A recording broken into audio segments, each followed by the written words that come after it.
Hey, hello friends, வணக்கம். Welcome back to my channel voice of Vinodhini dears in heaven அப்படிங்கிற Chinese romantic ட்ராமாவை தான் பார்த்துட்ருக்கோம்.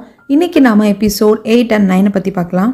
வீடியோக்குள்ளே போகிறதுக்கு முன்னாடி முன்னாடி நம்ம சேனலை விசிட் பண்ணவங்க சப்ஸ்கிரைப் பண்ணி சப்போர்ட் பண்ணுங்கள். என்னோட எக்ஸ்பிளேஷன் எப்படி இருக்குன்னு சொல்லிட்டு மறக்காமல் கமெண்ட் பண்ணுங்கள். ரொம்ப பிடிச்சிருந்தா லைக் பண்ணுங்கள், ஷேர் பண்ணுங்கள். கடைசியாக எது வரைக்கும் பார்த்துருந்தோம் அப்படின்னா, டூ பிரேக்கப் பண்ணதுனால ஷா வேற ஒரு இடத்துக்கு வேலைக்காகவும் கேம்புக்காகவும் போறாரு. அந்த இடத்துல எதிர்பாராத விதமா அவர் இறக்க வேண்டிய சூழ்நிலை வந்துருது. டூக்கு கில்ட்டியா இருக்கு, லீக்கு டூ மேல செம கோவமா இருக்கு. அப்பதான் டூவுக்கும் லீக்கும் இடையில என்ன ரிலேஷன்ஷிப் இருந்தது அப்படிங்கறது தெரிய வருது. இருக்கிறதுக்கு முன்னாடி ஷா வந்துட்டு டூவுக்காக ஒரு அபார்ட்மெண்ட் வாங்கியிருப்பாங்க. பட் அதை ஃபுல்லாக பே பண்ணி வாங்கியிருக்க மாட்டாங்க. டோக்கன் அட்வான்ஸ் மாதிரி மட்டும் கொடுத்துருப்பாங்க. அது தெரிய வந்ததுக்கு அப்புறமாக அதை எப்படியாவது வாங்கணும், ஷாவோட கடைசி ஞாபகார்த்தம்னு சொல்லிட்டு போராடுறாங்க டூ. ஆனால் அதை அசால்ட்டாக லீவ் வாங்கிடுறாங்க. வேலையை விட்டு டூவை தூக்கிடுறாங்க. 30 நாள் டைம் இருக்கு, நோட்டீஸ் பீரியட் இருக்குன்னு சொல்லிட்டு சவால் விட்டுக்கிறாங்க. ஸோ 30 நாளுக்குள்ள அவங்க எப்படியாவது பணம் ரெடி பண்ணி ஆகணும். டூவோட ஃப்ரெண்டான மெர்சி கொஞ்சம் ஹெல்ப் பண்றாங்க. டூவோட அம்மா கிட்ட கொஞ்சம் பணம் கேட்கறாங்க. பட் அதெல்லாம் பெருசா உதவல. இன்னும் நிறைய தேவைப்படுது. இன்னும் 1 மாசம் தான் இருக்கு. ஸோ தன்கிட்ட ஒரு பொண்ணு இப்படி நேரடியாக சவால் விட்டுருக்காளே அப்படின்னு சொல்லிட்டு லீ நினைக்கிறாரு. எப்படியாவது ஷாவோட கடைசி ஞாபகார்த்தமா இருக்கிற அந்த வீட்டை வாங்கன்னு சொல்லிட்டு டூ நினைக்கிறாங்க. இதுக்கப்புறமாக எபிசோட் 8ஓட ஃபர்ஸ்ட் சீன்ல டூ கிட்ட இப்போ இருக்கிற ஒரே ஆப்ஷன் அந்த அக்ரிமெண்ட், அதாவது இவங்க வேலைக்கு சேர்ந்தப்போ போட்டிருப்பாங்க இல்லையா அக்ரிமெண்ட், அதை வச்சு காட்டி ஒரு 30 நாள் அதே கம்பெனியில் வேலை வாங்குறதுக்காக டைம் வாங்கிட்டாங்க. அதுக்குள்ள எப்படி பணத்தை ரெடி பண்றதுன்னு சொல்லிட்டு யோசிச்சவங்க நேரா அந்த கன்ஸ்ட்ரக்ஷன் டிபார்ட்மெண்ட் சைடு தானே இவங்க ஒர்க் பண்றது, அந்த டிசைன் டிபார்ட்மெண்ட். அங்கே இருக்கிற ஹெட்டை போய் மீட் பண்ணி எனக்கு நிறைய பண தேவைகள் இருக்கு, எனக்கு இன்னும் ஏதாவது எக்ஸ்ட்ரா வேலை இருந்தால் கொடுங்க, நான் கண்டிப்பாக பண்ணுறேன்னு சொல்றாங்க. அவங்க இதை பாருமா, நீ ஓவர் டைம் ஒர்க் பண்ணுறது ஓகே, ஆனால் இப்போ நீ சொல்கிற மாதிரி எந்த ஒரு ஜாபும் நம்மளுக்கிட்ட இல்லை. அப்படி நீ எக்ஸ்ட்ரா ஒர்க் பண்ணும் அப்படின்னா சைட்டில் தான் வேலை இருக்கும், ஒரு ஒர்க்கர் மாதிரி தான் இருக்கும், பரவாயில்ல அப்படிங்கிறப்ப பரவாயில்லன்னு சொல்லிட்டு அந்த வேலையும் பார்க்குறாங்க. இப்படி பரபரப்பாக டூ ஒரு பக்கம் வேலை பார்த்துட்டு இன்னொரு பக்கம் எங்கேயோ போய் வேன்னு பார்த்துட்டு நிற்கிறாங்க. அந்த வீட்டை தாங்க டூ வந்துட்டு வாங்க வேண்டியது, அதாவது ஷா வந்து கடைசி அவங்களுக்காக வாங்கணும்னு ஆசைப்பட்ட வீடு. ஸோ அங்கே நின்றுட்டு இருக்காங்க. அந்த சமயத்தில் லீ அவங்க கூட சில பார்ட்னர்ஸ் எல்லாம் வராங்க. நீங்கள்லாம் போங்கன்னு சொல்லிட்டு நேராக டூ கிட்ட வந்து பேசுகிறாங்க. ஆக்சுவலாக ஷா வாங்கின அந்த வீடு இருக்கு இல்லைங்களா, அது ஒன் ஆஃப் த லீயோட கன்ஸ்ட்ரக்ஷன் கம்பெனி பில்ட் பண்ண வீடு தான் அது. அவங்க கிட்ட தான் நிறைய பிஸ்னஸ் இருக்கே. ஸோ அது அவங்க வாங்கியிருப்பாங்க. அதனால தான் ஷா இந்த வீட்டை வாங்குறதாக இருந்தது, அட்வான்ஸ் கொடுத்துருக்கான் அப்படிங்கிறது எல்லாமே லீக்கும் தெரிஞ்சு அவரே வாங்கிட்டாரு. ஸோ இப்போ தன் கூட வந்த பார்ட்னர்ஸ் எல்லாத்தையும் அனுப்பிச்சிட்டு நேராக டூ கிட்ட வந்து எதுக்கு நின்றுட்டு இருக்க, மணியை ரெடி பண்ணு, வீட்டை வாங்கிக்கோ, நமக்குள்ளே இருக்கிற ஜென்டில்மேன் அக்ரிமெண்ட் அதுதானே அப்படிங்கிறாங்க. நான் கஷ்டத்தில் இருக்கிறது உங்களுக்கு அவ்வளோ பிடிச்சிருக்குல்ல, அந்தளவுக்கு என்னை வெறுக்கிறீங்கல்ல, எனக்கு அதை பற்றி கவலை கிடையாது.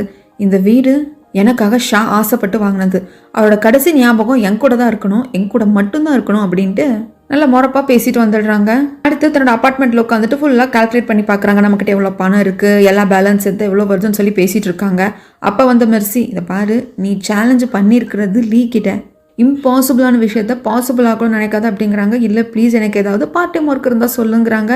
ஏற்கனவே நீ நிறைய பார்ட் டைம் ஜாப் பார்க்குற, இன்னும் 10, 20, 100 பார்ட் டைம் ஜாப் பார்த்தாலும் 1 மாதத்துக்குள்ளே அந்த அமௌண்ட் ரெடி பண்ணுறது கஷ்டம். ஒன்றா டைம் எக்ஸ்ட்ராவாக கேளு, அப்படி இல்லைனா கடன் தான் கேட்கணும். கடன் இவ்வளோ யார் கொடுப்பாங்க அப்படின்னு பேசிகிட்டே கொஞ்சம் தங்கி மெர்சி ஒரு விஷயத்த சொல்கிறாங்க. என்னென்னா, எனக்கு பாரில் ஒரு வேலை வேக்கன்சி இருக்கிறது தெரியும், பட் அது உனக்கு சூட்டபிள் கிடையாது அப்படிங்கிறாங்க. இப்போ நான் இருக்கிற நிலைமைக்கு எந்த வேலையாக இருந்தாலும் செய்வேன்னு சொல்லிட்டு அந்த பாருக்கும் போகிறாங்க.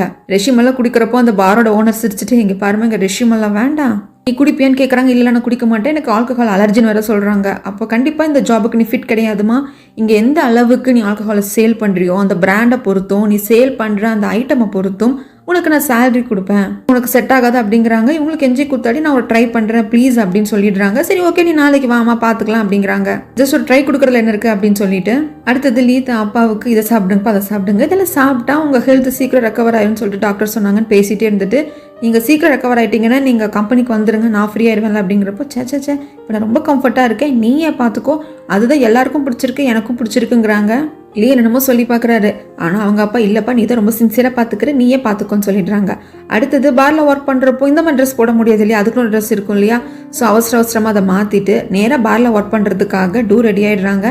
ஸோ அதே பாருக்கு ட்ரிங்க் பண்ணுறதுக்காக லீவ் வர்றாங்க. ஸோ 2 கிளாஸில் ஆல்கஹால் கொடுக்க சொல்கிறாங்க. வாங்கி வச்சுக்கிட்டு தன் கூட ஷா இருக்கிற மாதிரி நினச்சிட்டு அவங்க எப்படி குடிப்பாங்களோ அதே மாதிரி குடிக்கிறாங்க.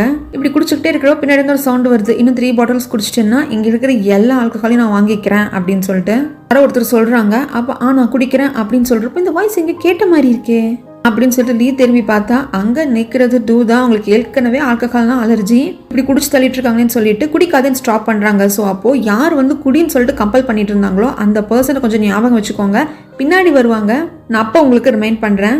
அவர் உடனே மிஸ்டர் லீ நீங்களா அப்படிங்கிறாங்க. பட் அவர் ஒன்றும் பெருசாக அந்த பர்சன் கிட்ட பேசுற மாதிரி காட்டல. இதை பாரு, நீ இவ்வளோ குடிக்கக்கூடாது, உன் ஹெல்த்துக்கு நல்லது இல்லைன்னு சொல்லிட்டு அங்கேருந்து வலுக்கட்டாயமாக தூக்கிட்டு டூவை வெளியே கொண்டு வந்துடுறாங்க. டூ விடு விடுன்னு கத்திட்டு கடைசியில் புரண்டி வச்சு கடிச்சு வச்சிடுறாங்க. வலி தாங்காமல் இவரும் விட்டுடுறாரு. ஏன் இப்படி பண்ணிட்டு இருக்கேன், உனக்கு தான் ஆல்கஹால் அலர்ஜின்னு சொல்கிறேன், அப்புறம் எதுக்கு இப்படி எல்லாம் பண்ணிட்டு இருக்கேங்கிறப்போ எனக்கு அலர்ஜி கிடையாது, எனக்கு ஆல்கஹால் குடித்தேன் அப்படின்னா நான் என்னை மறந்துடுவேன், எனக்கு என்ன பண்ணுறேன்னு தெரியாது அப்படிங்கிறப்போ ரெண்டும் ஒன்று தான். அலர்ஜி கூட பரவாயில்ல, நீ என்ன பண்ணுவேன்னு தெரியாதப்போ யாராவது மிஸ்பிஹேவ் பண்ண என்ன பண்ணுவேன் அப்படிங்கிறாங்க. இது என்னோட ஜாப், எனக்கு பணம் வேணும், தப்பான வழியில் போய் சம்பாதிக்காம வேற எந்த வேலையாக இருந்தாலும் பிரச்சனை கிடையாது, தப்பு கிடையாது அப்படிங்கிறாங்க. பட் உள்ளே போகிறதுக்கு லீவ் விடவே மாட்டேங்கிறாங்க, கையை கெட்டியாக பிடிச்சிருக்காங்க. இந்த மாதிரி இடத்துல ஒன்று விடுறதுக்கு நான் விரும்பலைங்கிறாங்க. ஓ நீங்கள் அவ்வளோ நல்லவரா, கழுவி ஊற்றுவீங்க என்ன, ஏதோ சீரியல் கில்லர் மாதிரியும், நான் பிறந்ததே ஷாவை கொலை பண்ணுறதுக்காக தான் பிறந்த மாதிரி என்னை பார்த்தீங்க, இப்போ எதுக்கு இவ்வளோ ஃபேவர் பண்ணுறீங்க அப்படிங்கிறப்போ அதெல்லாம் உங்ககிட்ட சொல்ல முடியாது, என் கண்ணு முன்னாடி ஒரு தப்பு நடக்குது அப்படிங்கிறப்ப நான் பார்த்துட்டு இருக்க மாட்டேன் அப்படின்னு சொல்லிட்டு காரில் உட்கார வச்சு கூப்பிட்டு போகிறாங்க. நீ எங்கே இருக்கே சொல்லுங்கிறப்போ ஏற்கனவே இவங்க அன்கான்ஷியஸ் அளவுக்கு போயிட்டாங்க, ஏன்னா நிறைய குடிச்சிருக்காங்க. ஸோ காருக்குள்ளே வாந்தி எடுத்துடுறாங்க. லீக்குன்னா வேலியில் போகிறா ஓனான எடுத்து வேட்டியில் விட்ட கதையாக போயிடுச்சே, இவளை அங்கேயே விட்டுருக்கலாமே அப்படின்னு சொல்லிட்டு, ஏன்னா இது பெரிய ஸ்போர்ட்ஸ் கார், இங்கே வாந்தி எடுத்து இப்படி பண்ணிட்டேடி அப்படிங்கிறாங்க. பட் தன்னோட அப்பார்ட்மெண்ட்டோட அட்ரஸை மட்டும் சொல்ல மாட்டேங்கிறாங்க. ஏன் உங்கள் வீட்டுக்கு வந்தால் தப்பாக பேசிடுவாங்கன்னு பயப்படுறீங்களா, கவலைப்படாதீங்க, நான் உங்கள் கூட இருந்தேன்னு யாருக்கிட்டே சொல்ல மாட்டேன்னு சொல்லிட்டு செமையாக லீயை வெறுப்பேற்றுறாங்க. ஸோ லீக்கு வேறு வழி இல்லை, தான் தாங்கி இருக்கிற அப்பார்ட்மெண்ட்டுக்கு கூப்பிட்டு போகிறாங்க. ஸோ உள்ளே தூக்கிட்டு போகிற வரைக்குமே டூக்கு வந்து சுயநினைவே கிடையாது. ஸோ பாத்ரூமில் கொண்டு உட்கார வச்சுட்டு இவர் ஷர்ட்டை கலட்டுறாரு. ஆக்சுவலாக மேலே போட்டிருக்க ஓவர் கோட்டை தான் கழட்டுவார்.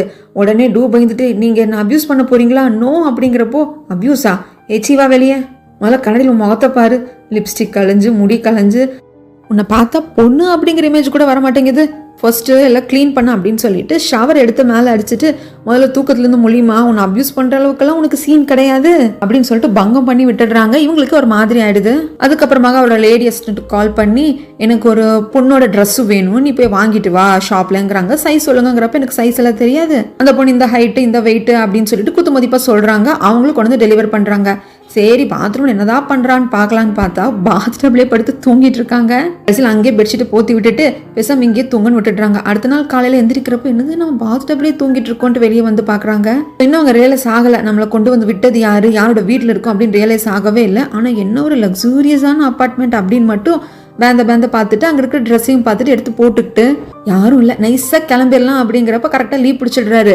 என்னம்மா ஒரு கர்டஸுக்கு கூட மரியாதை சொல்லாமல் போகிற அப்படிங்கிறாங்க. ஓ சாரி மரியாதையாக ரொம்ப நன்றிங்க அப்படிங்கிறப்போ மரியாதையெல்லாம் இருக்கட்டும், இப்போ கண்டிப்பாக ட்ரெயினும் கிடையாது, 1 hour கொஞ்சம் தான் பஸ்ஸு, அது ஏற்கனவே போயிடுச்சு, டாக்ஸிங்க ரொம்ப கிடைக்காது, நீ சாப்பிட்டப்போ அப்படின்னு சொல்லிட்டு கம்பல் பண்ணி சாப்பிட உட்கார வைக்கிறாங்க. சாப்பிடாம டூ யோசிக்கிறப்போ கவலைப்படாதவனு பாய்சன்லாம் வைக்கல, கொல்லணும்னா நேராகவே கொண்டுருவேன் அப்படிங்கிறாங்க. இல்லை என்னதான் பேசினாலும் டூக்கு அது அவங்களுக்கு குத்தி காட்டுற மாதிரியே தான் இருக்குது. ஆனால் அவர் பேசுகிறதும் அப்படி தான் இருக்குது.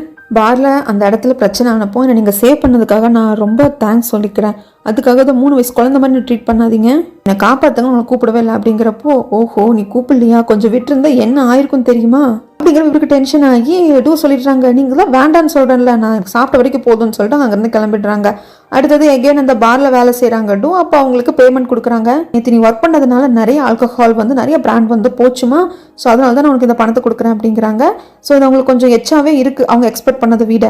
அதுக்கப்புறமாக ஃபர்ஸ்ட் எந்த இடத்துல ஷா சாப்பிட்ற ஃபுட்டை பார்த்து எனக்கு இந்த ஃபுட்டு தான் வேணும்னு சொல்லிட்டு ஆர்டர் பண்ணியிருப்பாங்க இல்லையா டூ, அந்த ஷாப்புக்கே போய் உட்காந்து சாப்பிட்றாங்க. மனசு முழுக்கவும் ஷாவோட ஞாபகம் தான் இருக்குது. அடுத்தது ஆஃபீஸில் லீயை காட்டுறாங்க. லின் வந்து ஏதோ கொடுக்குறாங்க. அந்த ஃபைலில் படித்து பார்த்துட்டு சைன் பண்ணிவிட்டு லின்னுக்கிட்டே திருப்பி கொடுத்துடுறாங்க. சைன் பண்ணி கொடுத்ததுக்கு அப்புறமா கூட அங்கே கிளம்பாமல் நின்றுட்டே இருக்காரு லின். ஸோ லின் வந்து ஃபினான்ஷியல் டிபார்ட்மெண்ட்டில் தாங்க வேலை செய்வார், லியோட ஆஃபீஸில் இருக்கிற ஃபினான்ஷியல் டிபார்ட்மெண்ட்டில்.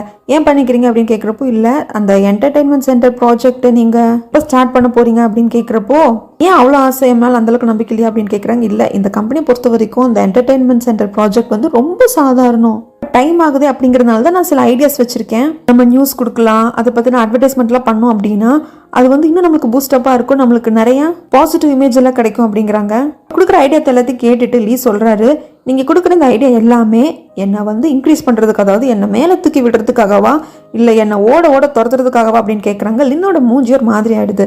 அடுத்து வெளியே வந்து ஒருத்தர் கால் பண்ணுறாங்க. இவங்க கால் பண்ணுறது அந்த பேட் பாய்க்கு. டே நீ சொன்ன மாதிரி எல்லாத்தையும் சொல்லி பார்த்தேன்டா, ஆனால் அவன் அசால்ட்டாக ரிஜெக்ட் பண்ணிட்டான், என்ன பண்ணுறது அப்படிங்கிறாங்க.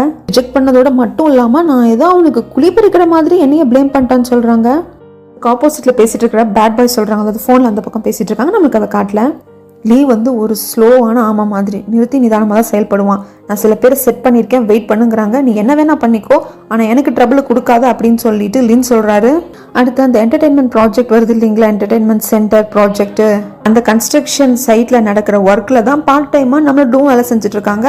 அங்கே நிறையா பேர் ஏதோ அடியாளுங்க மாதிரி வந்து இந்த ஒர்க்கை ஸ்டாப் பண்ணுங்கன்னு சொல்கிறாங்க. இது எங்களோட இடம், எங்களுக்கு கரெக்டாக பேமெண்ட் பண்ணாமல் இதை நீங்கள் ஒர்க் பண்ணிட்டு இருக்கீங்கன்னு சொல்கிறாங்க. ஸோ அந்த பக்கம் இந்த சைட்டுக்கு தான் வந்துட்டு இருக்காரு லீ. இப்போ பெருசாக கை கலப்பாகலை, பட் அவங்க தள்ளி தள்ளி உள்ளே வந்து ஸ்டாப் பண்ணுங்க, ஒர்க்கை ஸ்டாப் பண்ணுங்கன்னு சொல்கிறாங்க. அது எல்லாத்தையும் வந்து நிறுத்தி வச்சுட்டு இருக்காங்க டூவும். மற்ற ஆட்கள் எல்லாம் உள்ளே வராதிங்கன்னு சொல்லிட்டு இருக்கிற சமயத்தில் ஒரு மொட்டை தலை இன்னும் தைரியம் தான் உள்ள விட மாட்டேன்னு சொல்லிட்டு அடிக்க போகிறப்போ கரெக்டாக லீ வந்து கையை பிடிச்சிடுறாங்க. லீ காரில் வர்றப்பவே இந்த சைட்டில் இருக்க ஒருத்தர் ஃபோன் பண்ணியிருப்பாரு, இங்கே பிரச்சனை இருக்குது அப்படின்னு சொல்லிட்டு. கரெக்டாக அடிக்க போகிறப்போ டூ மேலே அடி விழுகாமல் கையை பிடிச்சி உடச்சிடுறாங்க. அதுக்கப்புறம் இந்த மொட்டை தலை பின்னாடி இருக்கிற கேங்கெல்லாம் கேட்குறீங்க, நீ யார் தம்பி, எதுக்கு வந்து இதெல்லாம் பண்ணிட்டு இருக்கேன், நான் உங்கள் பாஸ் கிட்ட தான் பேசணும் அப்படிங்கிறப்போ இந்த கம்பெனியோட ஓனரும் நான் தான், இந்த கன்ஸ்ட்ரக்ஷன் சைட்டோட ஓனரும் நான் தான், எங்கிட்டே பேசுங்கன்னு சொல்கிறாங்க. ஃபஸ்ட்டு அவங்க நம்புறது இல்லை. அதுக்கப்புறமாக இல்லை நான் தான் அப்படின்னு சொல்லிட்டு பக்கத்தில் இருக்கவங்கெல்லாம் சொல்கிறாங்க. அதுக்கப்புறம் சரி நீயாவே இருந்துட்டு போ, யாராவோ இருந்துட்டு போ, எங்களுக்கு கரெக்டான பேமெண்ட் வரல, எங்களோட வாழ்வாதாரம் நீங்கள் கட்டக்கூடாது அப்படி இப்படிங்கிறாங்க. ஸோ அங்கே நடக்கிற தள்ளு முள்ளில் டூ மயங்கி விழுந்துடுறாங்க. இதுதான்டா சாக்கு அப்படின்னு சொல்லிட்டு மற்ற ஒர்க்கர்ஸ் எல்லாம் அந்த பொண்ணு நீங்கள் ஏதோ பண்ணிட்டீங்க, தள்ளி விட்டுட்டீங்க, அடிச்சிட்டிங்க அப்படின்னு சொல்லிட்டு அவங்களெல்லாம் தள்ளுறதுக்கு பார்க்குறாங்க. அவங்களும் பயந்துடுறாங்க, ஐயோ அந்த பொண்ணு நாங்கள் தொடவே இல்லை, அடிக்கவே இல்லை அப்படிங்கிறாங்க. ஸோ இப்போ லீவ் வந்துட்டு அப்படியே கைத்தாங்கல தூக்கிட்டு போய் ஹாஸ்பிட்டல் அட்மிட் பண்ணுறாங்க. ஸோ செக் பண்ண டாக்டர் சொல்கிறது என்னன்னா, இவங்களுக்கு போதுமான ரெஸ்ட்டே கிடையாது, இவங்களுக்கு வேண்டியது டேப்லெட் அப்படிங்கிறத விட ரெஸ்ட்டும் நல்ல ஃபுட்டும் தான் அப்படிங்கிறாங்க. ஸோ சாப்பிடாம கொள்ளாமல் காசு வேணும் அப்படிங்கிறதுக்காக வேலை செஞ்சுருக்காங்கன்னு தெரியுது. ஓகே, இவங்க ரெஸ்ட் எடுக்கணும் லீவ் போகிறப்போ அங்கே நிற்கிறது ஷானை நினச்சிட்டு அவங்க கோட்டை பிடிச்சிட்டு ஷா போகாதீங்க அப்படிங்கிறாங்க. ஸோ கோட்டை கழட்டி வச்சுட்டு லீவ் பக்கத்துலேயே உட்காந்துக்கிறாங்க. சுயநினைவு இல்லாதப்ப கூட ஷாவை நினைக்கிறான் அப்படின்னா இப்போ எந்த அளவுக்கு லவ் பண்ணியிருப்பா, அப்புறம் ஏன் அவனை வேண்டான்னு சொன்னான்னு சொல்லிட்டு யோசனையிலேயே உட்காந்துருக்காங்க. அடுத்த சீனில் இப்போ அந்த கன்ஸ்ட்ரக்ஷன் ஒர்க் நடக்கிற இடத்துல பெரிய பிரச்சனை ஆச்சு இல்லைங்களா, அப்போது எல்லா பார்ட்னர்ஸு டேரக்டர்ஸ் எல்லாம் உட்காந்து பேசிகிட்டு இருக்காங்க. அது எப்படி நடக்கலாம் அப்படி இப்படின்னு பேசிகிட்டு இருக்காங்க. எப்படி சமாளிக்கிறதுன்னு தெரியாமல் நின்று முழிக்கிறப்போ அங்கே வந்து லீ எல்லாரையும் பேசி சமாளிக்கிறாங்க. இதை பாருங்கள், நானே பர்சனலாக போய் பார்த்தேன், அந்த ப்ராஜெக்ட் ஒரு பிரச்சனையும் கிடையாது, சின்ன மிஸ் அண்டர்ஸ்டாண்டிங் தான், யாரோ பணம் கொடுத்து ஏற்பாடு பண்ணியிருக்கானுங்க போல இருக்கு, அது யாரும் இன்வெஸ்டிகேட் பண்ணுவோம் அப்படிங்கிறப்போ லீக்கு மூஞ்சி ஒரு மாதிரி ஆயிடுது. ஸோ டேரக்டர்ஸ் யாருமே கவலைப்பட வேண்டாம் அப்படின்னு சொல்கிறாங்க. அடுத்து ஹாஸ்பிட்டலில் காட்டுறப்போ டூ கண்ணு முழிச்சிடுறாங்க. நான் எப்படி இங்கே வந்தேன் அப்படி இப்படின்ட்டு நர்ஸை கேட்குறப்போ உங்கள் பாய் ஃப்ரெண்ட் தான் கொண்டு வந்து அட்மிட் பண்ணாங்க, ரொம்ப நல்லவர், பக்கத்துலேயே இருந்து பார்த்துக்கிட்டாரு, உங்களுக்கு என்னென்ன கொடுக்கணும்லாம் சொல்லிட்டு இருந்தாரு, இப்போ தாங்க போனாங்க அப்படின்னு சொல்கிறாங்க. ஒன்றுமே புரியலை டூக்கு. அப்போ அங்கே ஒரு சீட் மாதிரி இருக்குங்க, சீக்கிரமாக கம்பெனிக்கு வா அப்படின்னு மட்டும் எழுதியிருக்கு. ஸோ புரிஞ்சிருது நம்மளை கொண்டு யார் அட்மிட் பண்ணாங்க அப்படின்னு சொல்லிட்டு. அடுத்தது லீயோட வீட்டை காட்டுறாங்க. லீ உள்ள வர்றதுக்கு முன்னாடியே ஜியாங் அவங்க அப்பா லீயோட அப்பா கூட உட்காந்து பேசிட்டு இருக்காங்க. ஜியாங்கன்னா, அங்கிள் நீங்கள் இப்படி இருங்க அப்படி இருங்க, உங்களுக்காக நான் ஸ்பெஷல் ஸ்பால் எல்லாம் வந்துட்டு மெம்பர்ஷிப் கார்டு வாங்கியிருக்கேன், நீங்கள் ரிலாக்ஸாக இருக்கணும் அப்படி இப்படின்னு சொல்லிட்டு வருங்கால மாமனாராச்சே ரொம்ப விழுந்து விழுந்து கவனிச்சுக்கிறாங்க. ஆனால் இவங்க ஜியாங்குக்கு மாமனார் ஆகணுமா இல்லையா நீ தானே முடிவு பண்ணணும், எல்லாத்தையும் நீ கேட்டுகிட்டே உள்ள வராங்க, வாங்க எல்லாரும் போய் சாப்பிடலாம் அப்படின்னு சொல்கிறாங்க. அடுத்தது ஹாஸ்பிட்டலில் காட்டுறப்போ பில்லை செட்டில் பண்ண வர்றாங்க. இல்லைம்மா பில்லெல்லாம் செட்டில் பண்ணியாச்சுன்னு சொல்கிறாங்க.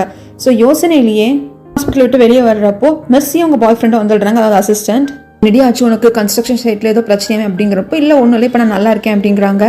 ஏன்னா அட்மிட் பண்ணது இல்லையே தான், அவர் தான் அங்கே சேவ் பண்ணி கொண்டு வந்து அட்மிட் பண்ணாங்கன்னு சொல்கிறாங்க. மெர்சி உடனே இதோட பாய் ஃப்ரெண்டை பார்த்துட்டு பரவாயில்லையே அவங்க பாஸ் ரொம்ப நல்லவர் போலி அப்படிங்கிறப்ப நான் தான் சொன்னேன் இல்லையா, அவர் நிஜமாலுமே ரொம்ப நல்ல பர்சன் தான், பார்க்குறது கொஞ்சம் ரஃப் அண்ட் டஃபாக தெரியல, ஆனால் மனசுல நல்லவர் தான் சொல்கிறாங்க. இவங்க பேசுறது அப்படியே டூவும் யோசிச்சுக்கிட்டே வர்றாங்க, இவன் நல்லவனா கெட்டவனா அப்படிங்கிற மாதிரி. அடுத்தது வீட்டில், அதாவது லீயோட வீட்டில் காட்டுறாங்க. லீயோட அப்பா ஜியாங் அவங்க அப்பா எல்லாம் உட்காந்து சாப்பிட்றப்போ ஜியாங் கொஞ்சம் பிஸ்னஸை பற்றியும் பேசுகிறாங்க. நான் வந்து லீக்கு ஹெல்ப் பண்ணணும்னு நினைக்கிறேன் அப்படிங்கிற மாதிரிலாம் பேசுகிறாங்க. ஸோ இதுதான் சாக்கு அப்படின்னு சொல்லிட்டு, பாரு ஜியாங் ரொம்ப நல்ல பொண்ணு, சின்ன வயசுலேருந்து ஒன்றா தானே வளர்ந்தீங்க, நீங்கள் 2 பேரும் மேரேஜ் பண்ணிட்டா நல்லா இருக்கும் அப்படிங்கிறப்போ அப்போ கொஞ்சம் பேசாமல் இருங்க அப்படின்னு சொல்லிட்டு லீ சொல்லிடுறாங்க. கண்டிப்பாக ஜியாங் நல்ல பொண்ணு தான், ரொம்ப ஸ்வீட் தான், பட் அதுக்காக கல்யாணம் பண்ணிக்கலாம் யோசிக்காதீங்க அப்படிங்கிறப்போ ஜியாங்கோட அப்பா சொல்கிறாங்க, நீ சும்மா இருடா, 2 பேரும் வளர்ந்துருக்காங்க, அவங்களுக்குன்னு பர்சனல் டேஸ்ட் இருக்கும் இல்லையா, திங்கிங் இருக்கும், தாட் இருக்கும் அப்படிங்கிறப்போ இல்லை ஜியாங்கோட நல்ல பொண்ணு கிடச்சிருவாங்களா அப்படிங்கிறாங்க. ஸோ ஜியாங்குக்கு இது பிடிச்சிருக்கு, ஆனால் லீக்கு ஜியாங்க பிடிச்சிருக்கு, ஒரு ஃப்ரெண்டா ஒரு ஃபேமிலி ஃப்ரெண்டா அந்த மாதிரி தான் பிடிச்சிருக்கு அப்படிங்கிறது தெரியுது. ஸோ இதை லீயோட அப்பா நோட் பண்ணவும் தவறல. அடுத்தது டூவோட அப்பார்ட்மெண்ட்டில் இருந்து ஹாஸ்பிட்டல்லேருந்து வந்தோன்னா மறுபடியும் போயிட்டு தான் பார்ட் டைம் ஜாம் இருக்குமா, நம்மக்கிட்ட எவ்வளோ காசு இருக்குன்னு செக் பண்ணிட்டு இருக்காங்க. இண்டி இப்போ முன்னாடி வந்தால் கொஞ்சம் ரெஸ்ட் எடு அப்படிங்கிறப்போ இல்லை எனக்கு ஒரு முக்கியமான வேலை வந்துடுச்சு, நான் வெளியே போகிறேன்னு சொல்லிட்டு சைக்கிள் எடுத்துகிட்டு கிளம்புறாங்க. இவங்ககிட்ட 2 வீலர் கார்லாம் இல்லை. ஸோ சைக்கிள் தான் இவங்களோட பட்ஜெட்டுக்கு வாங்க முடிஞ்சதாக இருக்கும். ஸோ சைக்கிள் எடுத்துகிட்டு நேராக ஆஃபீஸ்க்கு போய் லீ கிட்ட இந்தாங்க மெடிக்கல் பில் அப்படின்னு சொல்லிட்டு திருப்பி கொடுக்குறாங்க. நீ எம்ப்ளாயுமா, நான் ஒன்றும் பாவம் பாத்திரம் உனக்கு செய்யலை, எப்படி இருந்தாலும் உன்னோட மெடிக்கல் எக்ஸ்பென்ஸை நாங்கள் தான் பார்த்துக்கணும், அதனால தான் பண்ணேன் அப்படிங்கிறாங்க. அப்படியே இருந்தாலும் நான் பெர்மனெண்ட் ஆகணும், எனக்கு இந்த அளவுக்கு வருஷத்தில் எக்ஸ்பீரியன்ஸ் இருக்கணும், பட் நான் சேர்ந்தே சில மாதங்கள் தான் ஆச்சு, இப்போ வாங்கிக்கோங்க அப்படின்னு சொல்லிடுறாங்க. நம்மளோட டீல் தான், எனக்கு நீங்கள் பண்ண ஃபேவருக்கு நன்றி அப்படின்னு சொல்லிட்டு பக்கத்தில் இந்த டேபிளில் கவர் வச்சுட்டு வந்துடுறாங்க. மெடிக்கல் பில் இவங்க ஃபுல்லாக கொடுக்க முடியலங்க, அதில் பாதி தான் கொடுத்துருப்பாங்க. அடுத்தது ரொம்ப என்கரேஜாக ரொம்ப ஹாப்பியாக போய் தன்னோட வேலையை ஸ்டார்ட் பண்ணுறாங்க. ஸோ அப்போது ஜியாங் உன்னை கூப்பிட்டாங்க அப்படின்னு சொல்கிறாங்க. ஸோ ஜியாங்கும் இங்கே ஒர்க் பண்ணுறாங்க தானே, அவங்க அப்பாவும் இந்த கம்பெனியோட பார்ட்னர். ஸோ பொண்ணு ஒர்க் பண்ணாமல் இருப்பாங்களா? ஜியாங் எதுக்கு நம்மளை கூப்பிட்டான்னு சொல்லிட்டு தயங்கி போய் நிற்கிறப்போ, உனக்கு நான் ஒரு கொஞ்ச நாள் டைம் தரேன், இந்த 1 வாரம் 2 வார கணக்கெல்லாம் கிடையாது, கொஞ்ச நாள் நான் இப்போ வேணால் கூப்பிடுவேன், அந்த ஃபைலுக்கு டிசைன்ஸ் எல்லாம் பாரு, எனக்கு இதில் பிடிக்கவே இல்லை, நீ நல்ல டிசைன்ஸாக வந்து எனக்கு நீ இது பண்ணி கொடுக்கணும், இப்போ நான் ஓகே பண்ணுன்ற அளவுக்கு இருக்கணும் அப்படின்னு சொல்கிறாங்க. இதை பாருங்க, நீங்கள் டைம் லைன் கொடுக்க மாட்டேங்கிறீங்க, கொஞ்ச நாள் அப்படின்னா கண்டிப்பாக அது 1 மாதத்துக்குள்ளேயே தான் இருக்கும், அதனால முடியாது அப்படிங்கிறாங்க. இப்போ மேஜரே டிசைனிங் தானே, அப்படியே எப்படி சொல்கிற அப்படிங்கிறாங்க. ஸோ தூக்கி எறிஞ்சும் பேச முடியல, எனக்கு வேலை முக்கியம் இல்லையா. அடுத்தது இந்த டிசைனுக்காக ராத்திரி பகலமாக உட்காந்து ஒர்க் பண்ணிட்டு இருக்காங்க. இந்த வீக்கெண்டுக்குள்ள இதெல்லாம் முடிச்சாகணும்னு சொல்றாங்க. மெர்சியும் வந்துட்டு இப்போ தாண்டி ஹாஸ்பிட்டல் வந்திருக்கேன், ஏன் இப்படி எல்லாம் பண்ற அப்படிங்கிறாங்க. எனக்கு வேற ஆப்ஷனே இல்லை, வீக்கெண்ட் எல்லாரும் ஜாலியாக இருப்பாங்க, நான் எப்படி இருக்கே பாரு அப்படிங்கிறாங்க. ஏன்னா மெர்சி இந்த வீக்கெண்டுக்கு தான் பாய் ஃப்ரெண்டு கூட ஹோட்டலுக்கு போகிறதா பிளான் பண்ணியிருப்பாங்க. ஒரு அழகான பேகை வந்து மெர்சிக்கு அவங்க பாய் ஃப்ரெண்ட் கிஃப்டாக கொடுத்துட்டு நல்லா ஜாலியாக பேசிட்டு இருக்காங்க. கிஃப்டாக கொடுத்துட்டு அவரு ஒரு பிட்டை போடுறாரு, எங்கள் அம்மா பொண்ணு பார்க்கணும்னு வர சொன்னாங்க, இல்லைன்னா நான் நீ போய் வில்லேஜில் அவங்கள பார்த்துட்டு வரலாம் அப்படிங்கிறப்போ, எதுக்கு பார்க்க போகணும் அப்படிங்கிறாங்க. ஏன் நம்ம 2 பேர் ரிலேஷன்ஷிப் இருக்கோம், அதுவும் சீரியஸ் ரிலேஷன்ஷிப், மேரேஜ் பண்ணிக்கணும்ல அப்படிங்கிறாங்க. இது மேரேஜ் ஆனால் உன்னை லவ் பண்ணுறேன், ஆனால் கல்யாணங்கிறது ரொம்ப ஏர்லியாக இருக்குது, ஃபஸ்ட்டு நம்ம சம்பாரித்து செட்டில் ஆகணும், அட்லீஸ்ட் ஒரு அப்பார்ட்மெண்ட்டாக நம்ம பேரில் இருக்கணும், நம்ம இன்னும் ரெண்ட் கொடுத்துட்ருக்கோம், ஹவுஸ் ஓனர் வந்து போன துறதுனா போ அப்படிங்கிற ஸ்டேஜில் தான் நம்ம இருக்கிறோம், தயவுசெய்து ஒரு அப்பார்ட்மெண்ட்டாக நம்மளுக்குன்னு இருக்கணும், அப்போ தான் லைஃப்பை லீட் பண்ண முடியும் அப்படிங்கிறாங்க. பாவம் அசிஸ்டண்ட்டுக்கு என்ன பண்ணுறதுன்னு தெரியல. அடுத்து வழக்கம் போல் 2 டம்ளரில் ஆல்கஹாலை வாங்கிட்டு பக்கத்தில் ஷா இருக்கிற மாதிரி நினச்சிட்டு குடிக்கிறாங்க. அப்பார்ட்மெண்ட்டில் இருக்கிற டூக்குன்னா திடீர்னு ஷாவோட ஞாபகம் அதிகமாக வருது. ஷா ஒரு வாட்டி சொல்லியிருப்பாங்க, அதை நமக்கு இப்போ ஃப்ளாஷ்பேக்காக காட்டுறாங்க. நான் சில குழந்தைகளை அடாப்ட் பண்ணி ஒரு ஐலாண்டில் வளர்த்துட்டு இருக்கேன், அந்த குழந்தைங்களும் அந்த ஐலாண்டை சேர்ந்தவங்க தான், அவங்களோட படிப்பு செலவு எல்லாத்தையும் நான் பார்த்துட்டு இருக்கேன்னு சொல்லிட்டு சில ஃபோட்டோஸ் எல்லாம் காமிச்சிருப்பாங்க. அது ஒரு ஃபோட்டோ அவங்க இப்போவும் வீட்டில் ஒட்டி வச்சிருப்பாங்க. அதை பார்த்துட்டே இருக்கிறப்போ இவங்களுக்கு ஒரு ஜாப் வந்துருங்க. என்ன ஜாப்னா, இப்போ நிறைய பேர் வந்துட்டு குடிப்பாங்க இல்லையா, குடிச்சதுக்கு அப்புறமாக வண்டி ஓட்ட முடியாது, அந்த சமயத்தில் எங்களை கொண்டு போய் வீட்டில் எங்கள் காலை ட்ராப் பண்ணுறதுக்கு யாராவது வேணும் அப்படின்னு சொல்லிட்டு அதுக்குன்னு தனி ஆப் இருக்கும், அதில் ஹையர் பண்ணுவாங்க. ஸோ அந்த மாதிரி ஒரு ஆட் வந்திருக்கு, அதில் இவங்க பார்ட் டைம் ஒர்க் பண்ணுறாங்க போல இருக்கு. ஓகே அப்படின்னு சொல்லிட்டு சைக்கிள் எடுத்துகிட்டு போய் நின்று யாரை பிக்கப் பண்ணிக்கணும்னு பார்த்தா அங்கே லீ நிற்கிறாரு. சரி இவர் நின்று என்னன்னு சொல்லிட்டு எந்த நம்பர்லேருந்து கால் வந்துச்சோ அந்த நம்பருக்கு திருப்பி கூப்பிட்டா அதை அட்டன் பண்ணுறதே லீ தான். அப்போ நீங்கள் தான் என்ன கூப்பிட்டீங்களா, நான் உங்களை ட்ராப் பண்ண முடியாது, தயவுசெய்து உங்கள் ரெக்வஸ்ட் நீங்கள் திருப்பி எடுத்துக்கோங்க அப்படிங்கிறாங்க. அதெல்லாம் முடியாது, ஒழுங்காக வந்து காரை ஓட்டி நான் வீட்டில் கொண்டு விடு அப்படிங்கிறாங்க. எனக்கு என்ன தெரியும், ஃபோன் நம்பரில் முகமாக வருது, உன் நம்பர் எனக்கு என்ன தெரியும், உங்கள் நம்பர் இருந்தது, நான் ஜஸ்ட் கால் பண்ணேன் அப்படிங்கிறாங்க. ஸோ யார் ஹையர் பண்ணாங்களோ அவங்களே தான் கேன்சல் பண்ணணும், இவங்களாம் பண்ண முடியாது இல்லையா, இதுதான் சாக்குன்னு லீ. அன்னைக்கு எப்படி நான் உன்னை தூக்கிட்டு நீ குடிச்சப்ப கைத்தாங்களா கொண்டு விட்டு அதே மாதிரி என்ன கைத்தாங்களா கூட்டிட்டு போ அப்படிங்கிறாங்க.